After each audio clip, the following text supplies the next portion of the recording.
ናይል ውሃ መብታችን ላይ ስጽፍ መጻፍ ከጀመርኩ አይ ቲንክ ወደ 11 አመት ቆይቶኛል። ገና መጀመሪያ የግድብ ወሬ ሲነሳ ጀምሮ ነው በዚህ ጉዳይ ላይ የድጋፍ ጽሁፍችን በውስጥም በውጭም ስጽፍ የነበረው። ብዙዎች የማይረዱት ነገር አለ። የናይል ጉዳይ የብሔር ጉዳይም አይደለም። የናይል ጉዳይ ኢንፋክት የሀገሮች ጉዳይም አይደለም። የናይል ጉዳይ በሶስት ብቻ ከፍለው ልታየት ይችላል። የታችኛው ተፋሰስ፣ የማከለኛው ተፋሰስ እና የላይኛው ተፋሰስ ጉዳይ ነው። ሎወር ሪፔሪየን፣ ሚድል ሪፔሪየን እና አፐር ሪፔሪየን። ሞስትሊ አክቹአሊ የሎወር ሪፔሪየን እና የአፐር ሪፔሪየን። ሎወር ሪፔሪየን ነው ወይም ደግሞ የታችኛው ተፋሰስ ነው የወንዙ ወደ መጨረሻ ላይ ያለው ግብጾች ያሉበት ነው። አፐር ሪፔሪየን የምንለው ፕራይመሪሊ ኢትዮጵያ፣ ሌሎች ዋይት ናይል የምንለው የሚመጣበት ወደ ማከለኛው አፍሪካ ያሉት ሀገሮች፣ ማከል ላይ ያለችው ሱዳን ነች። ስለዚህ ኤርትራዊ ሆንክ፣ ከትግራይ ሆንክ፣ ከኦሮሚያ ሆንክ፣ ከየትም ሆነ ተፈጥሮ አንድ ቦታ ነው ያስቀመጠ። ያለህ እድል ተዋደድክም ተጠላላህም በአባይ ጉዳይ ላይ የሚኖርህ አቋም አንድ ነው። ምክንያቱም ጥቅምህ የተያሳሰረ ነው። ብዙ ሰዎች ጉዳዩ የግድቡ ብቻ ይመስላቸዋል። አይደለም። ይሄው አጠቃቀም ጉዳይ ነው። የአባይ ውሃ እኮ ከዚህ ከጀማ ወንዝ አንስቶ አብዛኞቹ ወንዝ የጊቤ ወንዝ ሁሉም ያሉበት ጉዳይ ነው። ስለዚህ መስኖ ራሱ ለመጠቀም አሁን 1959 የነበረው የትሪቲ በጣም አጋች ነው። ስለዚህ ሸገር ላይ ማንም ስልጣን የያዘ ማን ለህዝብ ጥቅም የሚያስብ የፖለቲካ አመራርም ሆነ ግለሰብ ከዛ መንግስት ጋር ሆኖ ግብጽ ላይ ጫና ማድረግ ግዴታ ነው። ስለዚህ ለዚህ ነው የጻፍኩት። ከዚህ በፊትም አርቲክሎችን ጽፍ ነበረ። እንደ ኦሮሞ አክቲቪስትም የኦሮሞ ጉዳይ ከልማት ስለምንፈልግ አብዛኛው የዚህ የናይል ውሃ አብዛኛው ከኦሮሚያና ከደቡብ ውስጥ የሚመጣ ነው። ስለዚህ ከዚህ ጋር ተያይዞ ካለው አንፃር ነው የጻፍኩት። አሁን በቅርብ ደግሞ የተደረገው ሙከራ በጣም አደገኛና ትክክል አልነበረም። ብዙ ስህተቶች ከኛ ወገን ከኛ መንግስት አኳያ በጣም ከፍተኛ ግድፈቶች፣ ዲፕሎማቲክ ስህተቶች ተፈጽመዋል። ከዛ ውስጥ አንዱ የአሜሪካና የወርልድ ባንክ አደራዳሪነትን ፈጽሞ መቀበል አልነበረባቸውም። ሁለተኛው ጊዜው ነው። እንግዲህ የግብጽ ስትራቴጂ አይቀየርም። ባለፉት 100 ምናምን አመታት በተለይ ባለፉት 60 አመታት አልተቀየረም። የነሱ በውሃው ላይ ያለንን ኮንትሮል፣ በውሃው ላይ ያለንን መብታችንን ማሳደግ የሚከለክሉበት ሁለት ነው። አንዱ የጸጥታ ጉዳይ ነው። ሁለተኛ የፋይናንሻል ማርኬት ጉዳይ ነው። ጸጥታ አንፃር በአገር ውስጥ ሽኩቻና ክፍሎች፣ ግጭቶች እስካሉ ድረስ እነዛን በማባባስ አቅማችን የማመናመን ስትራቴጂ ይጠቀማሉ። ከጸጥታ ጋር ተያይዞ ደግሞ ከጎረቤት ሀገሮች ጋር ያለን ግንኙነት መልካም ስላልነበረ በኢትዮጵያና በኤርትራ ጋር የነበረው፣ በኢትዮጵያና ሶማሊያ የነበረው የተለያዩ አይነት ነገሮችን በማባባስ ረገድ አቅማችን የማዳከም ስራ ነው አንዱ። ሁለተኛው አብዛኞቹን ልማቶች ለመስራት የገንዘብ አቅማችን የተደካማ ስለሆነ የዓለም አቀፍ የፋይናንሻል ማርኬት ድጋፍ ያስፈልገናል፣ በብድርም ይሁን በግራንት። ግብጽ ደግሞ ከኛ የበለጠ ብዙ ሰዎች መረዳት ያለበት ግብጽ ከኛ የበለጠ አቅም አላት። ተፈላጊነቷም በምዕራቡም ሆነ በምስራቁ ተፈላጊነቷ በጣም ከፍተኛ ነው። ከኛ የተሻለ ተፈላጊነት አላት ካላት ጂኦፖለቲካል ኢንፍሉዌንስ አንፃር። በዚህ ወንዝ ላይ በዚህ ውሃ ላይ ለምናደርገው መሰረት ልማት የፋይናንሻል ግብዓት እንዳናገኝ ጫና ትፈጥራለች ማለት ነው። ይህ ባለበት ሁኔታ አንደኛ የሀገራችን የውስጥ ጉዳይ ባልተረጋጋበትና ወደ ምርጫ እየሄድን ባለንበት ሁኔታ ላይ፣ ሁለተኛ በእኛ ላይ ከፍተኛ የፋይናንሻል ተጽዕኖ ለማሳደር አቅም ያላቸውን የአሜሪካ መንግስትና የወርልድ ባንክ እንደ አደራዳሪ መቀበል በጣም ትልቅ ስህተት ነበረ።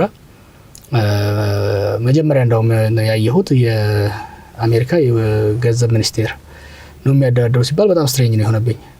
አንተ ለምሳሌ ግብር አንድ ሰው ደውሎ ግብር ክፈል ቢልህ ከየት ነው ደውሎ ብትለው ከውጭ ጉዳይ ሚኒስቴር ቢልህ ምን ይመስልሃል? መደወል የነበረበት ከገቢዎች ሚኒስቴር ሆኖ ሳለ ከውጭ ጉዳይ ሚኒስቴር ቢደውልልህ መጠራጠር መቻል አለብህ። ስለዚህ እኛ የሀገር አመራርም የአሜሪካ ትሬጀሪ ዲፓርትመንት ሲገባበት ስቴት ዲፓርትመንት ነበር፣ ውጭ ጉዳይ ሚኒስቴር ነበር ማድረግ ያነበረበት። ትሬጀሪ ዲፓርትመንት ማለት በቀጥታ የፖለቲካ የትራምፕ አመራር ስር በቀጥታ ነው የገባ ነው ማለት ነው። ይህ ደግሞ ለጫና ተጋላጭነታችንን ፈጥሯል። የጻፉት ደብዳቤም የተዘጋጀው ኮንትራትም ስምምነትም በጣም አደገኛ ነበር። አንዱ እሱ ነው። ሁለተኛው ቅድም እንዳልኩ የሀገር ውስጥ ሁኔታን ባላገናዘበ መልኩ አይ ቲንክ የግብጽ ሪቮሉሽን እየተካሄደ ባለ ሁኔታ እየተካሄደ በነበረበት ወቅት ድርድሩ ይራዘምልን ብለው መጥተው ጠይቀው ነበር የግብጽ ሰዎች። የግብጽ አመራር የዛ ጊዜ የነበረው አመራር ይራዘምላቸው ብሎ ነው የፈቀደው። አሁንም ቢሆን ጠቅላይ ሚኒስትሩ ይሄ ችግር ባለበት ሁኔታ ውስጥ ወደ ድርድር መግባት አልነበረበትም፣ እምቢ ማለት መቻል ነበረበት። ሁለተኛ ደግሞ የብድርና የድጋፍ ገንዘቡን ከወንዙ ጋር ሲያያይዙት እምቢ ማለት መቻል ነበረበት። በዚህ ወገን በዚህ ሳይድ 9 ቢሊዮን እንሰጣለን ይልሃል በግራ እጁ፣ በቀኝ እጁ ደግሞ ይቺን ከፈረምክ ይልሃል። ስለዚህ አሁን በጣም አጣብቂኝ ሁኔታ ውስጥ ገብቷል። ጠቅላይ ሚኒስትሩ አጣብቂኝ ሁኔታ ውስጥ የገባበት ስህተት ስለፈጸመ፣ ይሄ ስህተት ደግሞ ተደጋጋሚ እያየነው ነው።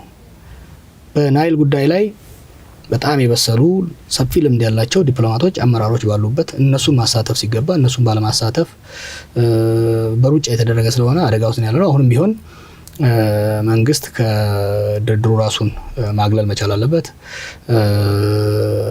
ከድርድሩ ራሱን አግልሎ ከምርጫ በኋላ ሀገር ከተረጋጋ በኋላ ወደሚለው መሄድ መቻል አለበት። ያን ካላደረገ አደጋ ውስጥ ነው የምንገባው ማለት ነው።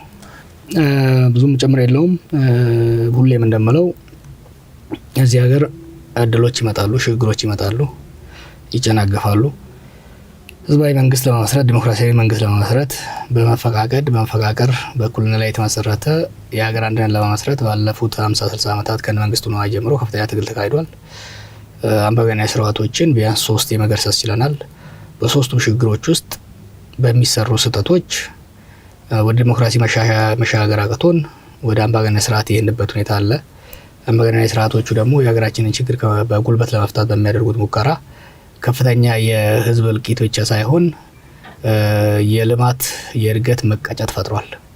አሁንም ልክ እንደ አውሮፓውያን አቆጣጠር 75 አካባቢ ያየነው ድባብ ወደ ሀገራችን እየመጣ ነው። ወይ ደግሞ 92 እነመለስ በመጡ ጊዜ ያየነው አይነት ድባብ ነው እያየን ያለ ነው።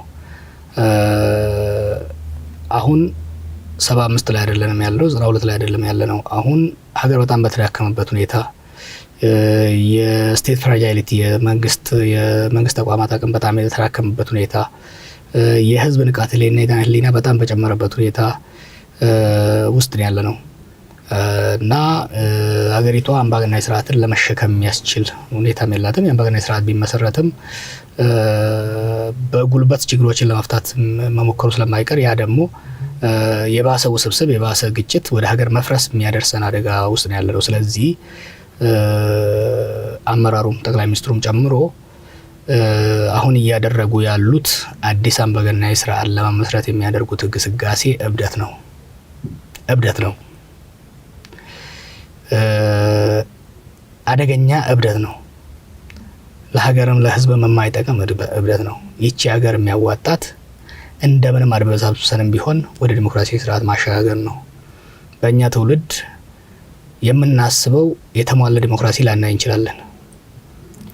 አትሊ ለልጆቻችን ለዲሞክራሲ መደላደል የሚረዳ መሰረት ልንመሰረትና ልናቋቁም እንችል ይሆናል። አሁን እየተደረገ ያለው አብዛኛውን አግልሎ ሌላ ይቅርና የሪፎርሙ የለውጡ አስኳል የነበሩ ሰዎችን በመክፋት ግለሰባዊ አምባገነናዊ ስርዓት ለመገንባት የሚደረገው ግስጋሴ ደግሞዋለው እብደት ነው። መጥፎ አዙሪት ውስጥ ሀገሪቷን የሚከት ሀገሪቷን ልትወጣበት የማትችለው መቀመቅ ውስጥ የሚከት አደገኛ አዝማሚያ ነው።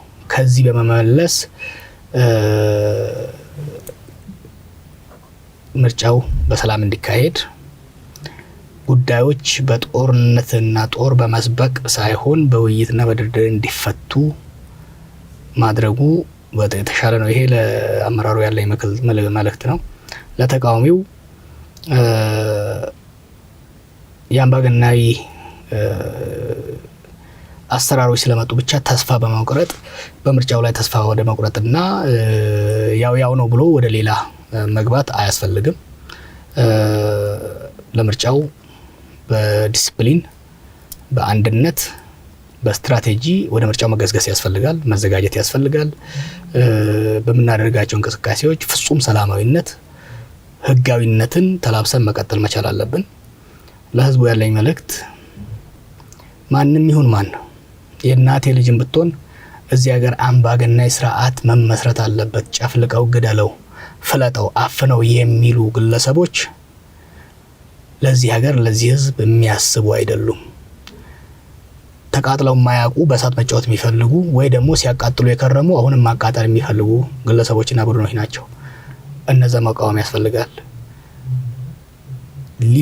ይሆነኛል የሚለውን ፓርቲና ተወካይ ለመምረጥ ህዝቡ መዘጋጀት አለበት። ያንን ለማደናቀፍ የሚፈልግ ማንኛውንም ቡድን መቃወም መታገል አለበት። ለዚህ መዘጋጀት ነው። ይሄ I cannot emphasize enough ያለው እድል በጣም እየተጣበበ ነው። አሁን የምናደርገው ይሄን እድል ካጨናገፈን እንደ ዶሮው 17 አመት ሰው እየገደለ ሀገር የሚያቆይ አምባገነን ሊኖር አይችልም። 27 አመት እየዘረፈ ሀገር የሚያቆይ ስርዓት ሊኖር አይችልም። ከፍተኛ የሆነ ኬኦስ ውስጥ ነው የምንገባው። ከፍተኛ የሆነ ሀገርን ሊያፈርስ የሚችል ህዝብን ሊያፋጅ የሚችል አደገኛ የሆነ